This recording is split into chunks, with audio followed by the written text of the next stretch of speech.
Bien, nos encontramos una vez más para llevar esta tercera parte del programa titulado lo que hemos venido hablando sobre el tema de la salvación. Estaremos examinando en este video la tercera parte, se pierde la salvación, y una respuesta al pastor Marcos Morales sobre su predicación que dio sobre el virus maldito del calvinismo. Hemos estado hablando en los dos videos anteriores sobre el tema de la salvación segura para el verdadero creyente en el primer video, y en el segundo video estuvimos examinando unos versículos que parecen decir que la salvación se pierde. Y en este tercer video estaremos examinando otros versículos que parecen decir que la salvación puede perderla un verdadero creyente una vez que ha sido regenerado. Y para esto estaremos examinando un versículo, o más bien algunos versículos en el libro de Hebreos, que estaremos interactuando con esos versículos. Y bueno, el hermano Víctor Arteaga está conmigo en esta hora también, y estará acompañándome en esta travesía, y juntos estaremos examinando esos versículos de Hebreos capítulo 10. Voy a dar lectura a Hebreos capítulo 10, versículos 26 al 29, y dice de la siguiente manera: Porque si pecaremos voluntariamente después de haber recibido el conocimiento de la verdad, ya no queda más sacrificio por los pecados, sino una horrenda expectación de juicio y de hervor de fuego que ha de devorar a los adversarios.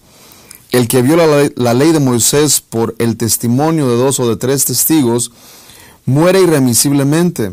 ¿Cuánto mayor castigo pensáis que merecerá el que pisoteare al Hijo de Dios y tuviere por inmunda la sangre del pacto, en la cual fue santificado e hiciera afrenta al Espíritu de gracia? Hermano Víctor, en estos versículos una vez más vemos claramente que el autor de Hebreos tiene a una audiencia específica en mente, y vemos cómo el autor de Hebreos habla una y otra vez respecto a cosas y temas que los judíos entendían claramente.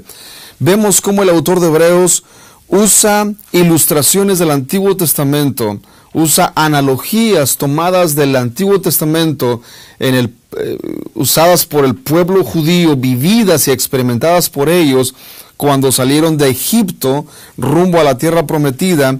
Como el autor de Hebreos una y otra vez usa estas ilustraciones, estas analogías, para enseñarnos verdades espirituales muy importantes. Y esta es la cuarta advertencia que encontramos en el libro de Hebreos. Hemos analizado solamente 2, estaremos analizando 2, pero hay 4 advertencias en el libro de Hebreos sobre tener muy en cuenta lo que significa tener el privilegio de conocer la palabra de Dios, ser recipientes de las bendiciones divinas, y cuál es el castigo para aquellos que toman muy a la ligera las cosas de Dios. ¿Qué nos puedes decir sobre esto? Sí, estamos continuando, como dice David, en la tercera parte de esto, de si la salvación se pierde o no. Quizás también hacer recuerdo de lo que estamos hablando. Se habla por ahí de la apostasía, ¿no? Y esta palabra es muy... se habla mucho alrededor del ambiente de los círculos cristianos. Pero ¿qué significa en realidad realmente esta apostasía? Hay un ejemplo aquí en Deuteronomio 13:13. Dice así: que han salido de en medio de ti hombres impíos que han instigado a los moradores de su ciudad, diciendo: vamos y sirvamos a dioses ajenos que vosotros no conocéis. En este sentido, podemos decir que es un ejemplo de apostasía, ¿no? De ir a servir a dioses paganos, ajenos, o a Satanás, o a Belial, alguno de ellos. O sea, la apostasía consiste en dejar lo bueno e ir a buscar lo malo, en el caso de Dios, por supuesto. Hay algunos ejemplos, como aquí en el Antiguo Testamento, que hablan acerca de esto. Recordamos la vez pasada acerca de Saúl, que Dios se arrepiente realmente de haberlo hecho rey de Israel, porque él también apostata, porque no obedece a Dios y quiere hacer lo suyo propio. También se habla del rey Amasías, que desobedece a Dios y no los mandamientos que se les han encomendado.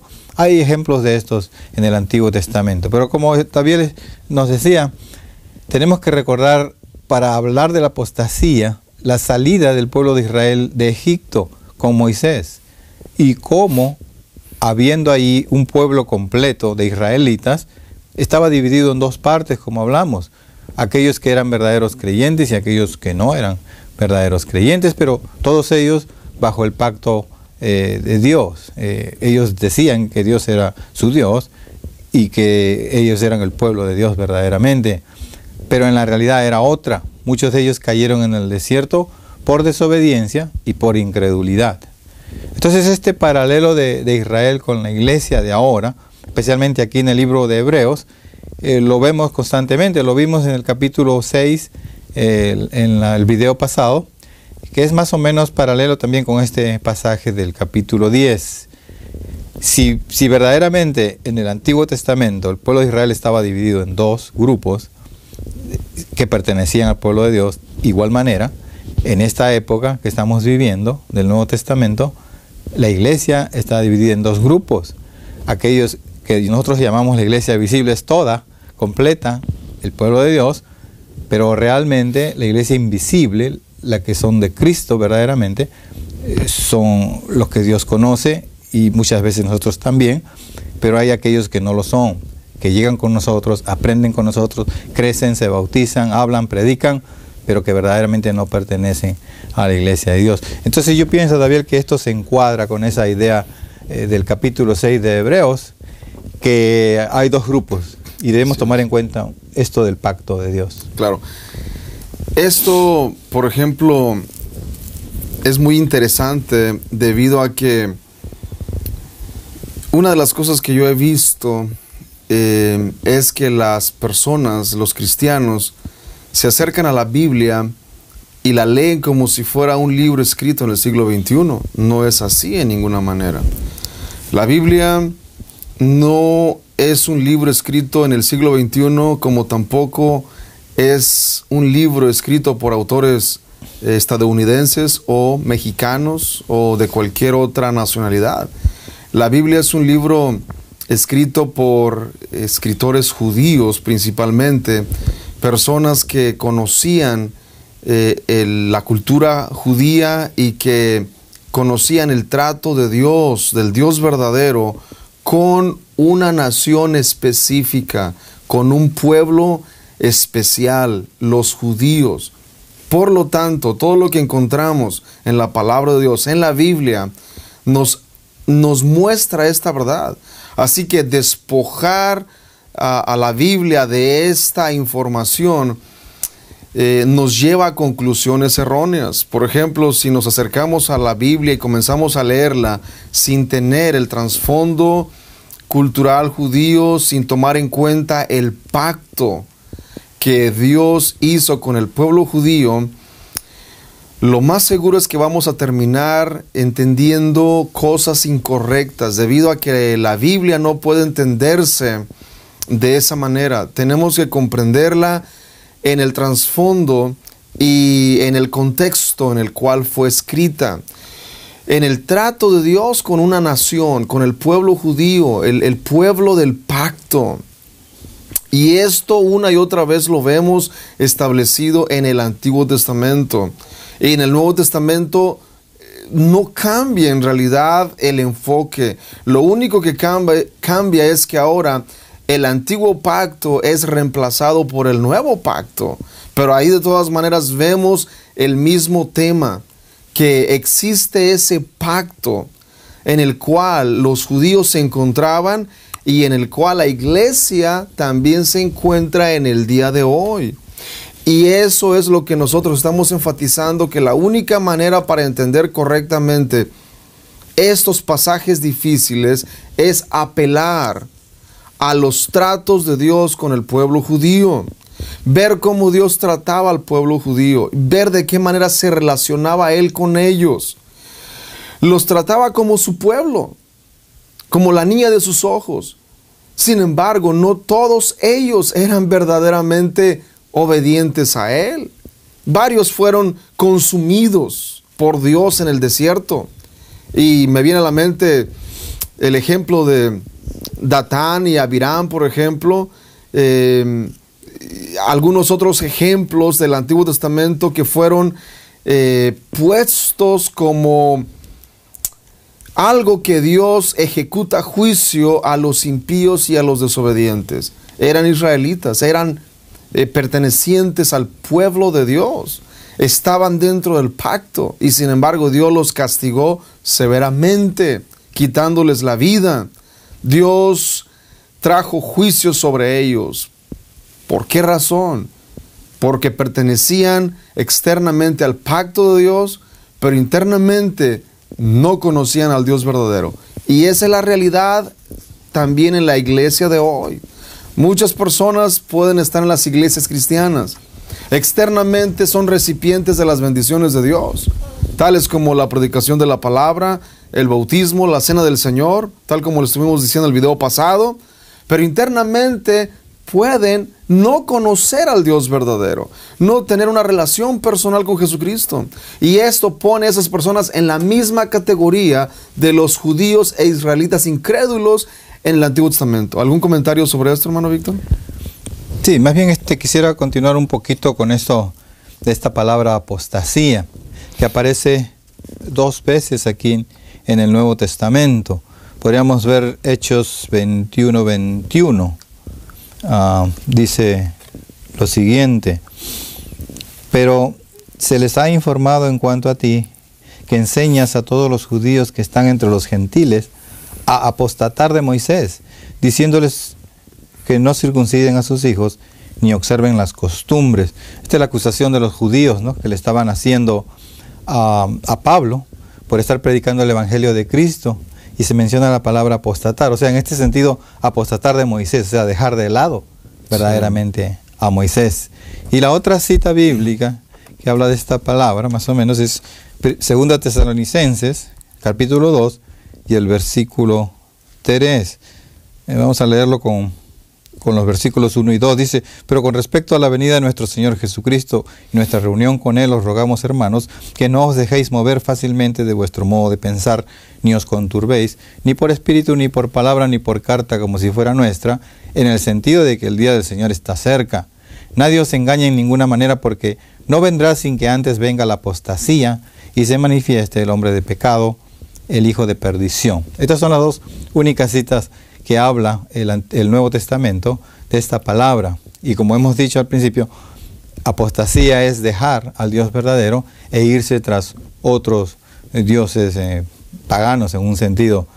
Pero debemos de ver, como dice David, este pasaje a la luz del Antiguo Testamento, porque realmente está dirigida a creyentes hebreos y tenemos que tener ese contexto. Así es muy interesante esto.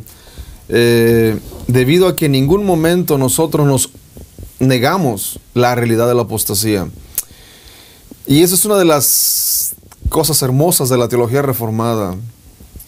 En serio se los digo, si ustedes todavía no son reformados, ustedes se están perdiendo de algo hermoso, grande, maravilloso, debido a que no hay ninguna otra teología que haga sentido a toda la Biblia, desde Génesis hasta Apocalipsis, como la teología reformada.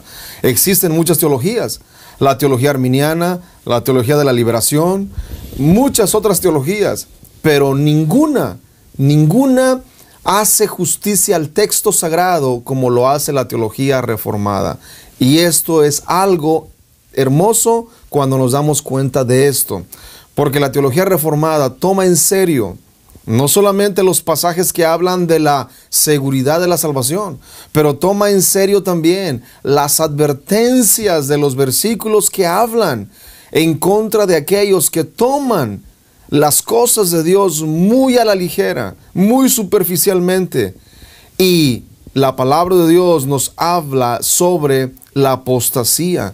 Y la teología reformada cree que la apostasía es una escalofriante realidad. Una realidad que no solamente tuvo lugar en los tiempos del Antiguo Testamento, pero que tiene lugar también en los tiempos del Nuevo Testamento. Esto es así. Si la teología reformada no tomara en serio estas cosas, entonces la teología reformada en realidad no merecería nuestra atención ni merecería que nosotros nos adhiriéramos a ella.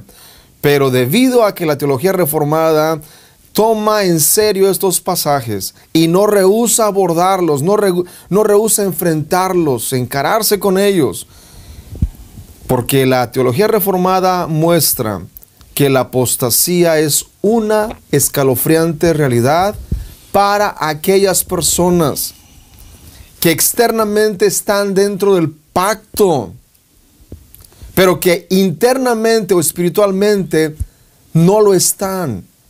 Y aquí nos referimos a todas aquellas personas que están en una iglesia cristiana y que son recipientes de todas las bendiciones visibles externas de Dios, pero que viven en rebeldía y desobediencia al Señor, que solamente son cristianos de nombre, pero que en realidad no se someten al señorío de Cristo. Así que la apostasía es real. La palabra de Dios nos habla de esto y nos advierte en contra de caer en este estado. Es por eso que el autor de Hebreos enfatiza una y otra vez esta situación para que sus lectores tuvieran cuidado y realmente prestaran mucha atención a lo que significa la verdadera salvación en Cristo, y que, al igual que el apóstol Pablo, examinaos a vosotros mismos si estáis en la fe. El apóstol Pablo también entendía esto. Al igual que el autor de Hebreos, el apóstol Pablo entendió que no es necesario o no solamente es decir yo soy cristiano, sino se tiene que demostrar que se es cristiano. Y esto es lo que el autor de Hebreos tiene en mente cuando dice: porque si pecaremos voluntariamente después de haber recibido el conocimiento de la verdad, ya no queda más sacrificio por los pecados, sino una horrenda expectación de juicio y de hervor de fuego que ha de devorar a los adversarios. El que viola la ley de Moisés por el testimonio de 2 o de 3 testigos muere irremisiblemente. Ahora bien, hay algunas cosas ahí que quiero mencionar, y es lo siguiente.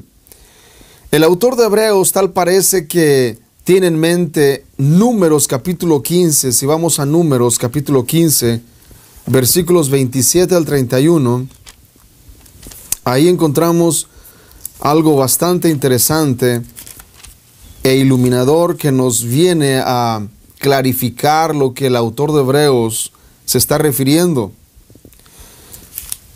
Números 15, 27 al 31 dice de la siguiente manera: si una persona pecare por yerro, ofrecerá una cabra de 1 año para expiación, y el sacerdote hará expiación por la persona que haya pecado por yerro. Cuando pecare por yerro delante de Jehová, la reconciliará y le será perdonado. El nacido entre los hijos de Israel y el extranjero que habitare entre ellos, una misma ley tendréis para el que hiciere algo por yerro. Mas la persona que hiciere algo con soberbia, así el natural como el extranjero, ultraja a Jehová, esa persona será cortada del medio de su pueblo. Aquí vemos claramente cómo Moisés, por ejemplo, explica 2 clases de pecado. 1, pecado por yerro. Y este pecado por yerro, Moisés escribió que si alguien cometiera este pecado, ofrecerá una cabra de 1 año para expiación por ese pecado por yerro. Pero luego la otra clase de pecado dice, el versículo 30, mas la persona que hiciere algo con soberbia, así el natural como el extranjero, ultraja a Jehová, esa persona será cortada del medio de su pueblo. Notemos bien cómo el lenguaje que usa Moisés es exactamente igual o muy similar al escritor de Hebreos cuando dice que si pecaremos voluntariamente. Este lenguaje habla de pecar voluntariamente, es pecar con soberbia. Es pecar de una manera que a la persona no le importa rebelarse contra Dios. No le importa llevar la contraria a Dios. Y este pecado no es un pecado por hierro. Y este pecado, déjenme decirles, no es aquel pecado de aquel creyente que lucha y se esfuerza con sus debilidades, debido a que lucha todavía con su pecado, sus pecados, y día tras día está en la lucha continua, en medio de una batalla en contra de su carne, por vivir y agradar a Dios. No se refiere a esta clase de pecado. Se refiere a ese pecado de voluntarioso, a ese pecado donde la persona ha llegado a la conclusión de que últimamente Dios no le importa lo que él haga. Él puede hacer lo que quiera, que al fin y al cabo Dios no va a tomarlo en cuenta. Que al fin y al cabo Dios se va a hacer de la vista gorda. Esto es terrible y es lo que el escritor de Hebreos habla y es lo que Moisés habla ahí en el versículo que leímos. Esta persona que cometía este tipo de pecado, Moisés mandó que fuera cortada del pueblo. No importa que fuera israelita, no importa que fuera un naturalizado judío, no importaba quién fuera. Si esta persona cometía este pecado, tenía que ser inmediatamente cortada del pueblo. Ese es el mismo concepto que usa el escritor de Hebreos. Si pecaremos voluntariamente después de haber recibido el conocimiento de la verdad, ya no queda más sacrificio por los pecados. Ahora bien, aquí es necesario hacer una aclaración. Hay muchos cristianos sinceros que por una u otra razón se han desviado del camino del Señor debido a ciertas tentaciones o ciertas cosas. Han dejado la fe cristiana, no renunciando, no negando la existencia de Dios, no negando a Jesucristo. Simplemente han dejado de congregarse. Simplemente se han alejado de la comunión de los cristianos. Posiblemente han caído en un pecado grave. Posiblemente su pecado, el pecado que han cometido los ha llevado a apartarse de la comunión con otros creyentes.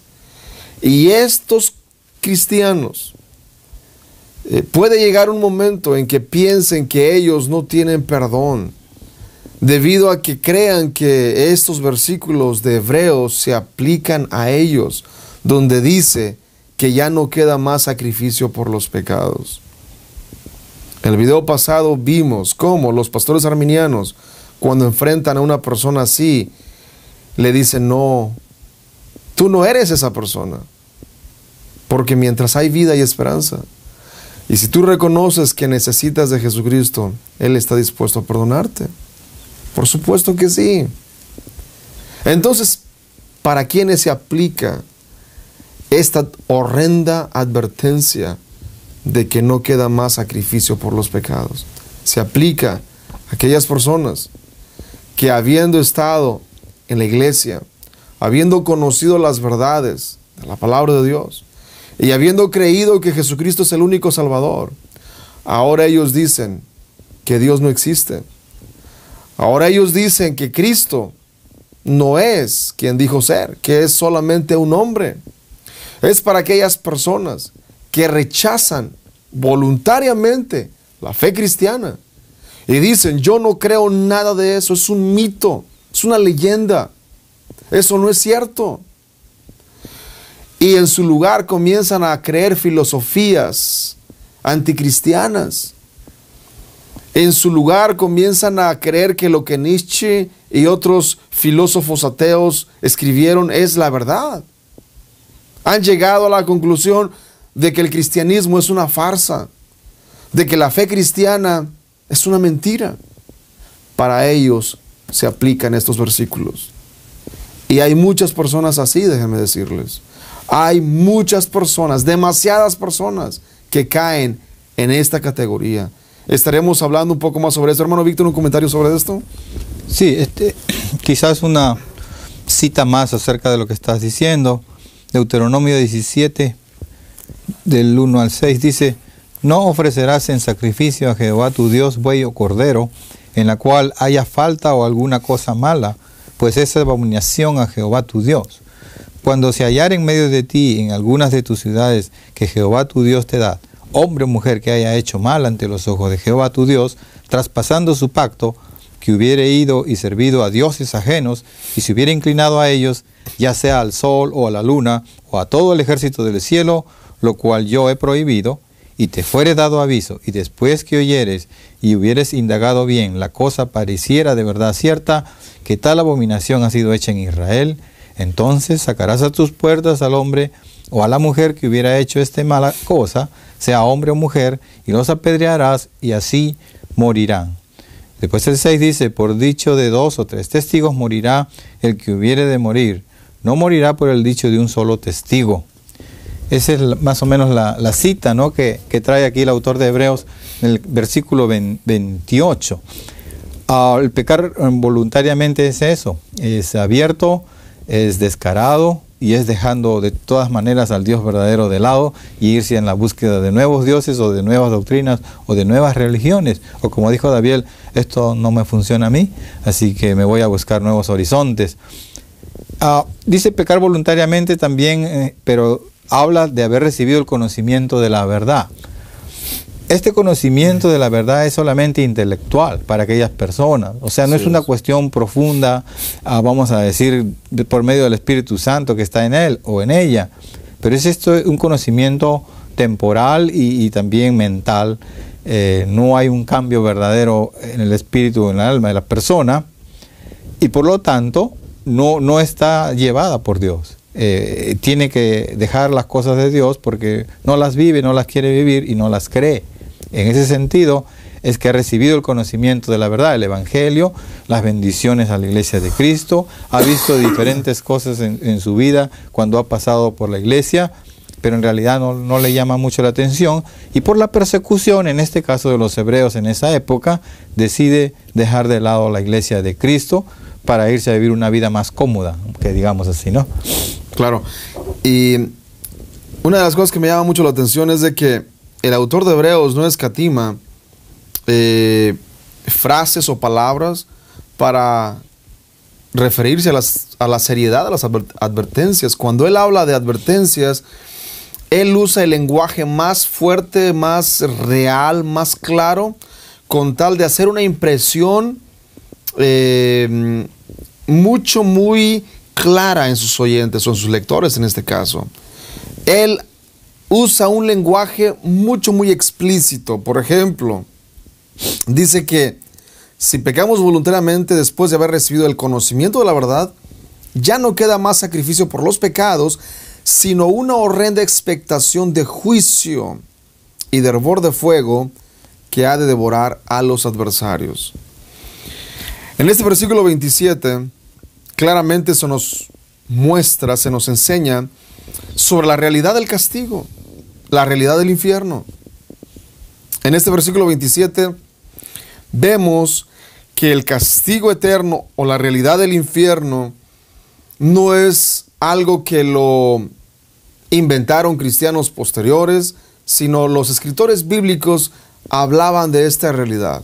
Y en este caso, el escritor de Hebreos muestra claramente y hace una conexión entre una persona que comete el pecado de apostasía, una persona que renuncia completamente a la fe cristiana y dice que eso no es verdad, que es una mentira.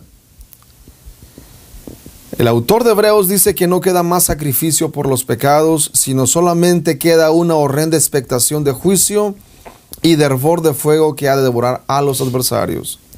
Interesantemente, el tema del infierno, el castigo eterno, últimamente ha sido cuestionado por eruditos evangélicos. Esto es muy triste y lamentable debido a que el castigo eterno o la doctrina del infierno ha sido cuestionada por grupos anticristianos o grupos herejes, tales como los Testigos de Jehová, por ejemplo, y otros grupos aberrantes que niegan la realidad del castigo eterno o del infierno.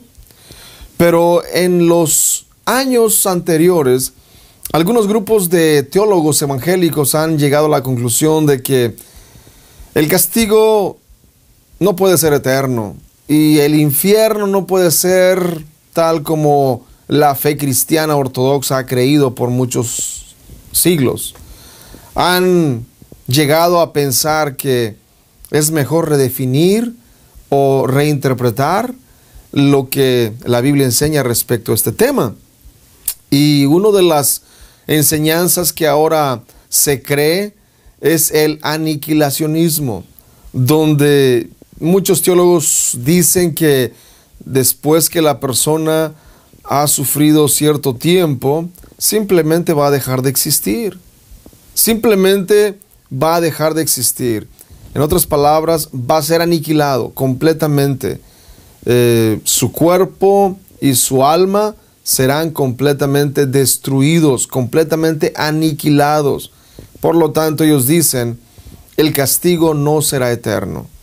Sin embargo, la palabra de Dios, tanto Cristo como sus discípulos, hablaron de la realidad de la eternidad del castigo.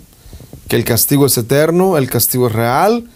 Y el autor de Hebreos también nos recuerda este tema en este versículo, que todo aquel que comete el pecado de apostasía, renunciando a la fe cristiana y teniendo por inmunda la sangre del pacto, ya no queda más sacrificio por el pecado, sino una horrenda expectación de juicio y de hervor de fuego que ha de devorar a los adversarios.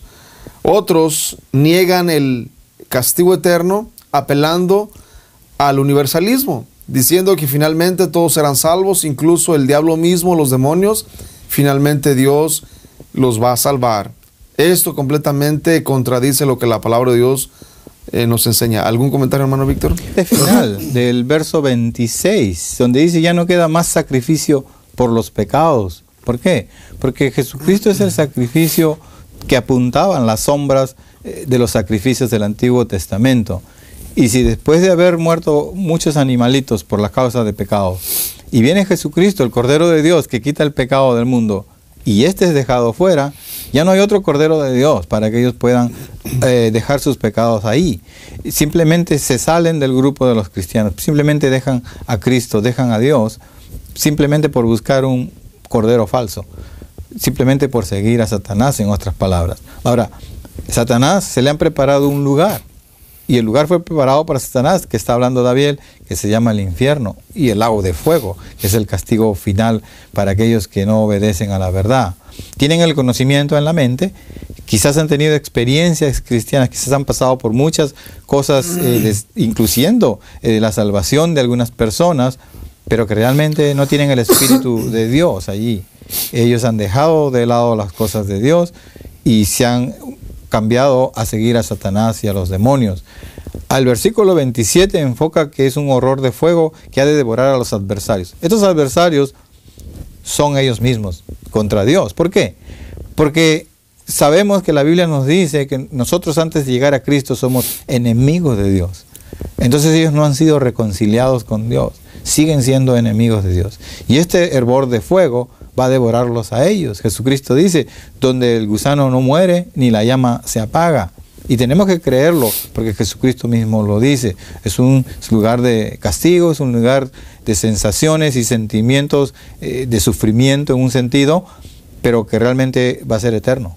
Y tenemos que tener en cuenta eso, que aquellas personas que están en la iglesia, quizás tú, mujer o hombre que estás viendo y escuchando este video, realmente tienes que pensar de que Dios está en control de las dos cosas, del castigo y de la bendición, del cielo y del infierno. Y aquellos que no creen en Él y deciden dejarlo, van a ser arrojados al lago de fuego al final. Versículo 29 dice: ¿cuánto mayor castigo pensáis que merecerá el que pisoteare al Hijo de Dios y tuviere por inmunda la sangre del pacto, en la cual fue santificado, e hiciere afrenta al Espíritu de gracia? Este es un versículo fuerte, un versículo contundente. De hecho, este versículo es una y otra vez mostrado por los creyentes arminianos para decir: ven, aquí claramente enseña que esa persona puede perderse, esa persona que nació de nuevo, que fue verdaderamente salva, puede perderse. En realidad no es eso lo que dice este versículo. No es necesariamente así. El autor de Hebreos no dice en ningún momento aquí en este versículo: ¿cuánto mayor castigo pensáis que merecerá aquel que fue regenerado por el Espíritu Santo, aquel que nació de nuevo, aquel que fue salvado por el Espíritu Santo? En ninguna manera dice esto. Solamente dice: ¿cuánto mayor castigo pensáis que merecerá el que pisoteare al Hijo de Dios? Pisoteare, número 1. Pisoteare al Hijo de Dios. Número 2. Y tuviere por inmunda la sangre del pacto. Otra vez, el pacto viene a ser mencionado y a tomar un lugar prominente. Por eso es necesario entender el pacto. ¿Qué es el pacto? ¿Quiénes estaban dentro del pacto en el Antiguo Testamento? ¿Quiénes están dentro del nuevo pacto en el Nuevo Testamento? ¿Quiénes están?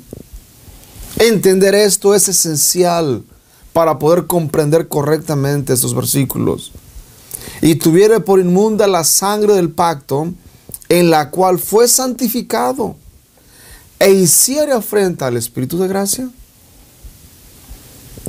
El ejemplo más claro que yo puedo encontrar de este lado del nuevo pacto es el ejemplo de Judas Iscariote. Judas Iscariote vivió precisamente en las sombras del antiguo pacto, pero también experimentó las bendiciones del nuevo. Como lo dije en el video anterior, Judas fue circuncidado. Judas fue participante del Cordero Pascual.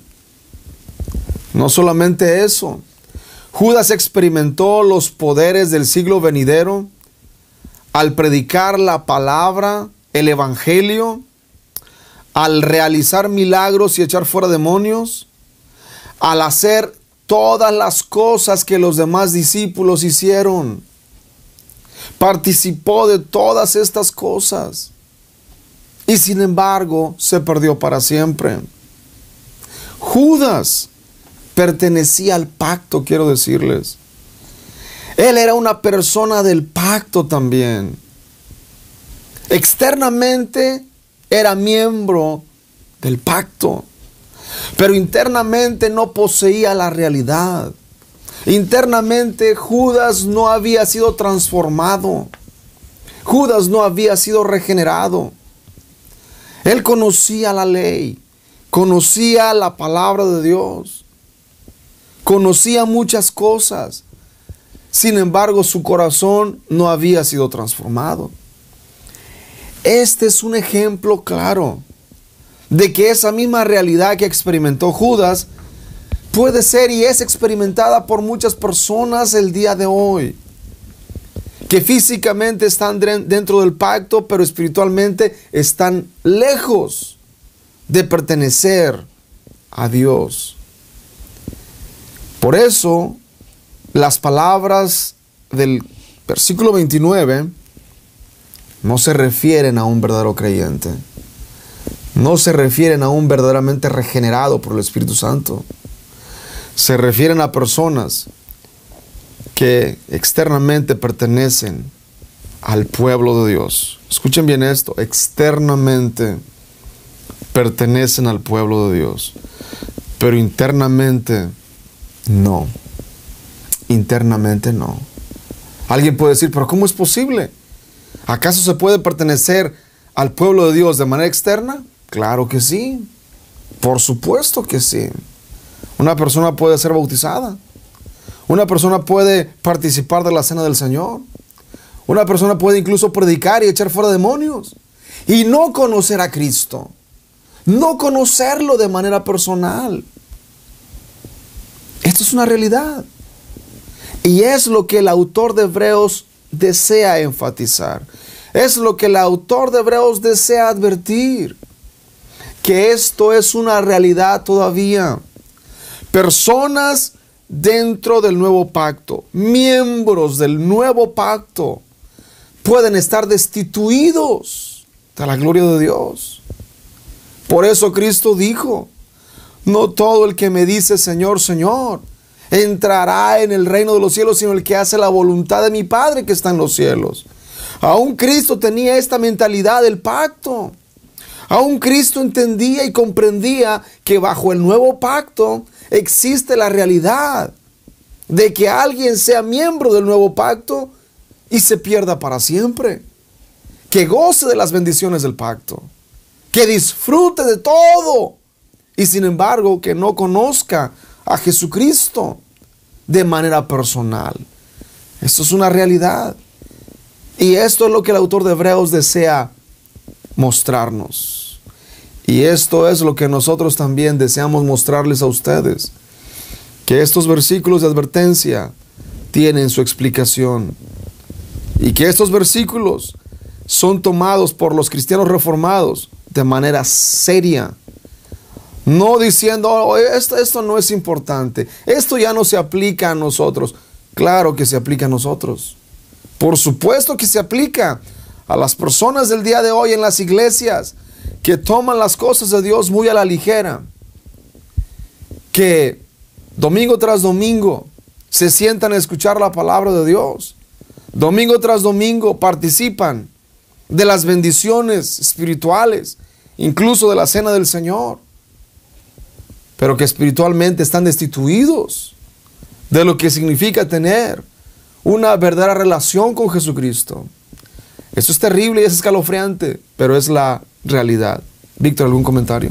Continuando con esta idea de la sangre del pacto, en Éxodo 24, versículo 8, dice, entonces Moisés tomó la sangre y roció sobre el pueblo y dijo, he aquí la sangre del pacto que Jehová ha hecho con vosotros sobre todas estas cosas. Es el momento que ellos estaban empezando a cruzar el desierto, pero tomaba en cuenta la sangre del pacto, como David le está diciendo. Esta sangre del pacto es para todos los que estaban en el pueblo de Israel en ese momento, creyentes verdaderos y los no creyentes, juntos, quizás los hijos de los creyentes, quizás personas adultas que no habían sido regeneradas en un sentido, pero todos eran llamadas las personas o la gente del pacto en un sentido. Regresando al libro de Hebreos, dice, ¿cuánto mayor castigo pensáis que merecerá el que pisoteare al Hijo de Dios y tuviere por inmunda la sangre del pacto? O sea, como diciendo, esta sangre derramada por Cristo en la cruz no me sirve, realmente, no me sirve, no me crea algo en mí. Dice, en la cual fue santificado. Santificado es la palabra que significa separado para un propósito especial. No estamos hablando de santificación en un sentido, pero santificado, o sea, separado en un sentido para estar en la iglesia de Cristo y seguir las ordenanzas y las leyes que allí se enseñan. Y también dice que hiciera afrenta al Espíritu, o sea, después de haber estado en la iglesia por mucho tiempo y creído algunas cosas intelectualmente, decide afrentar a Dios, al Hijo de Dios y también al Espíritu de Dios, al Espíritu de gracia, que es el que da la salvación. El Señor Jesucristo dijo algo aquí en Juan capítulo 15, versículo 22. Dice, si yo no hubiera venido ni les hubiera hablado, no tendrían pecado, pero ahora no tienen excusa por su pecado. El que me aborrece a mí, también a mi Padre aborrece. Si yo no hubiese hecho entre ellos obras que ningún otro ha hecho, no tendrían pecado, pero ahora han visto y han aborrecido a mí y a mi Padre.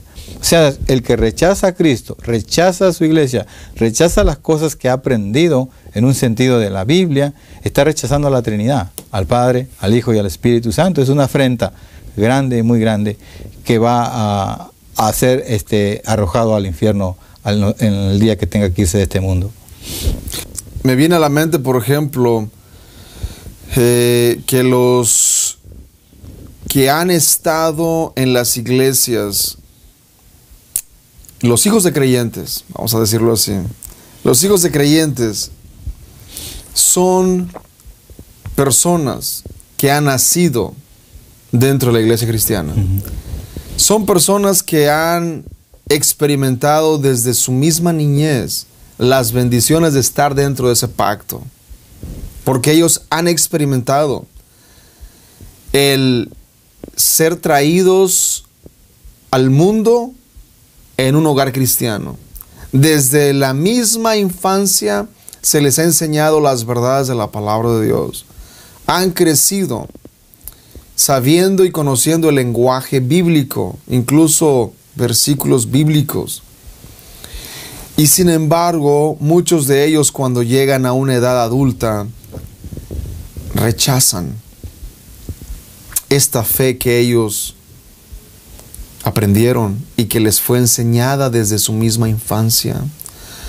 ¿Cuántos ateos, cuántas personalidades que han llegado a ser prominentemente anticristianos? Muchos de ellos fueron criados en hogares cristianos. Muchos de ellos experimentaron el bautismo. Muchos de ellos participaron de las cosas espirituales. Y me viene a la mente en este momento un ejemplo reciente de Frankie Schaeffer, el hijo de Francis Schaeffer, quien ha renegado de la fe de sus padres. Es cierto, él no se ha convertido en ateo, pero es un liberal. Es un liberal. Y ha renegado de la ortodoxia de sus padres, ha hecho afrenta a la memoria de ellos y ha dicho cosas que un hijo agradecido por lo que sus padres le enseñaron no debería decir, hasta el grado de llamarlos hipócritas incluso, rechazando completamente la sana doctrina que ellos sostuvieron y dándole la espalda no solamente a los padres que lo enseñaron la sana doctrina, lo instruyeron con la sana doctrina, sino también dándole espalda al Dios de sus padres. Esto es algo terrible, pero es una realidad en aquellos hijos de padres creyentes que son instruidos en los caminos de Dios y que el día de mañana ellos dicen: yo no creo en el Dios tuyo, yo no creo en ese Dios, y dan la espalda a ese Dios, el cual sus padres le enseñaron, lo instruyeron, y posteriormente dicen: no creo en tu Dios. Esto es lo que muchos israelitas hacían en el Antiguo Testamento. Muchos de ellos hicieron esto. Y muchas personas hacen lo mismo en el tiempo actual. Abandonan al Dios de sus padres. Físicamente estuvieron dentro del pacto, pero espiritualmente nunca lo estuvieron. ¿Algún comentario sobre esto, hermano Víctor? Sí, estamos revisando, ¿no?, el Hebreos capítulo 10, versículo 29 ahora. Mayor castigo pensáis que merecerá el que pisoteare al Hijo de Dios e hiciere afrenta, dice la parte final, al Espíritu de la gracia. De la gracia porque es el Espíritu que regenera a la persona para que crea. Y estas personas, si bien es cierto, intelectualmente han recibido el Evangelio, no lo han aprendido en sus corazones. Por tanto, viene el castigo. El versículo 30 dice: mía es la venganza, dice el Señor. Yo daré el pago, dice el Señor. Y el Señor dice que juzgará a su pueblo. Es necesario que el castigo, mejor dicho, venga primero a la iglesia de Dios, aquellos que se han portado de una manera como Dios no quiere, realmente. Y también va a haber el juicio para los no creyentes. El versículo 31 dice una parte que a mí me hace pensar, dice, horrenda cosa es caer en manos del Dios vivo. Si bien es cierto, tenemos la disciplina en la iglesia según Mateo 18, según esos versículos, y disciplinamos a los hermanos en un sentido que hicieron un pecado abierto y luego de ser llamados con la palabra no se arrepienten, son disciplinados. Pero no disciplinados para destrucción, es disciplinados para que vuelvan al Señor, se arrepientan y continúen su caminar con la iglesia de Cristo. Pero para aquellos que no son de Cristo, para aquellos que no son creyentes, hay una expectación de fuego, como hemos leído, y de horror. Pero también es horrendo caer en las manos del Dios vivo. No necesariamente porque Dios sea un Dios de pura ira, pero Él es un Dios de amor, que quiere a su iglesia, la advierte como lo hizo con el pueblo de Israel, le dice la palabra, le vuelve a repetir, porque en la Biblia tenemos muchas repeticiones, pero sin embargo nosotros no obedecemos y nos incluimos, ¿no?, los creyentes. Pero para aquellos que no lo son, o para aquellos que piensan o que dudan que no están en Cristo, tengan en cuenta esto, que es horrenda cosa caer en las manos de Dios. Verdaderamente Él es el que va a dar la última disciplina, y esa disciplina no va a ser temporal, va a ser eterna. Una de las cosas que yo he podido, por ejemplo, observar es que algunos creyentes, algunos pastores creen que la iglesia del Nuevo Testamento se compone solamente de personas regeneradas, solamente de personas regeneradas, personas salvas. Y esto no es así en lo absoluto. Yo sé que idealmente, todos los pastores quisiéramos tener solamente regenerados en la iglesia. Idealmente. Ese es el ideal, de tener personas regeneradas solamente. Pero en la práctica no es así. En la vida real no es así. Nos damos cuenta que la iglesia se compone de personas regeneradas, pero también de personas no regeneradas. Y por eso es que estas advertencias tienen sentido. Por eso es que los autores que hablan de esas advertencias prácticamente lo hacen porque ellos sabían que la iglesia es exactamente como el pueblo de Israel. En el pueblo de Israel existían verdaderos israelitas y falsos israelitas. En la iglesia del Nuevo Testamento es exactamente lo mismo. La iglesia está compuesta por verdaderos cristianos y falsos cristianos. Y tenemos que entender esto para poder advertir y predicar estas mismas advertencias que el autor de Hebreos hace. Si la iglesia estuviera compuesta solamente de personas regeneradas, de personas completamente salvas, no habría necesidad de estas advertencias tan serias y tan severas. Pero debido a que en la iglesia existen personas no regeneradas y que son miembros de la iglesia, que pertenecen a la iglesia y no son regenerados, estas advertencias tienen mucho sentido y son necesarias e importantes.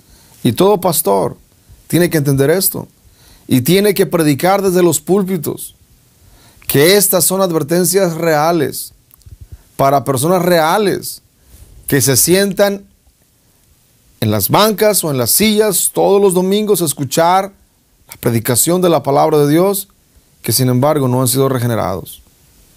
Es una realidad y tenemos que entenderlo de esa manera.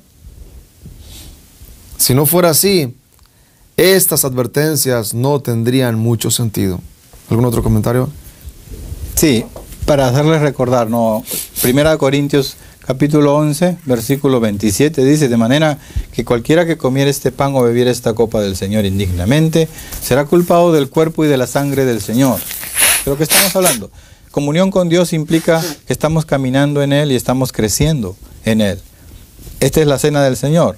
Debemos, cada vez que nos reunamos para esta cena, pensar de que estamos siguiéndolo a Él verdaderamente. Y si hay pecado, tenemos que confesarlo realmente, tenemos que hacerlo. Dice la palabra de Dios, continúa en el versículo 30, dice, por lo cual hay muchos enfermos y debilitados entre vosotros, y muchos duermen. Si pues nos examinásemos a nosotros mismos, no seríamos juzgados. Mas siendo juzgados somos castigados por el Señor, para que no seamos condenados con el mundo, ¿no? Condenados con el mundo implica a este tipo de personas que no tiene verdaderamente a Cristo, que está apartado y separado de la verdad y que decide dejar los caminos del Señor siempre, por siempre. Sí, este grupo de personas que están en la iglesia y que son recipientes de las bendiciones externas de Dios, van a encontrar las palabras escalofriantes de Cristo en el último día, que les dice: apartaos de mí, hacedores de maldad, nunca os conocí. Esto es clave. Cristo no dice: los conocí por un tiempo, pero después dejé de conocerlos. Cristo no dice: fueron míos, me pertenecieron, pero después dejaron de pertenecerme. No, Él dice: nunca los conocí, nunca los conocí. Pero estuvieron en la iglesia, pero le llamaban Señor, Señor, pero hacían milagros, pero realizaban sanidades en su nombre, y en su nombre echaban fuera demonios. Sí, pero Cristo nunca los conoció, nunca le pertenecieron, nunca fueron de Él, aunque hicieron todo lo que otro cristiano verdadero hacía, aunque físicamente estuvieron dentro del pacto, pertenecieron a la iglesia visible, pero nunca le pertenecieron a Cristo. Esto es una realidad y es algo que tenemos que entender, y que es algo que muchas personas pueden estar haciendo, siendo parte de la iglesia visible, pero despreciando y menospreciando a Jesucristo. Y esta advertencia de Hebreos se aplica a esas personas. No se aplica a aquellos cristianos que luchan y se humillan delante de Dios y que le fallan, que se arrepienten y que buscan agradar al Señor en todo, que luchan en contra de su pecado, que viven día tras día buscando obedecer al Señor en todo. No se aplica a ellos, se aplica a aquellas personas que simplemente, aunque están dentro de la iglesia, no les importa vivir para agradar al Señor, sino todo lo contrario. Lo único que quieren es ellos hacer las cosas como desean hacerlo y vivir para su propia gratificación. Así que nos despedimos. Esta es la tercera parte y con este cerramos la serie, y ojalá y podamos vernos en una serie nueva. Y así que nos despedimos. Víctor Arteaga, Gabriel de Paz, y les decimos que Dios les bendiga y nos vemos en el próximo video.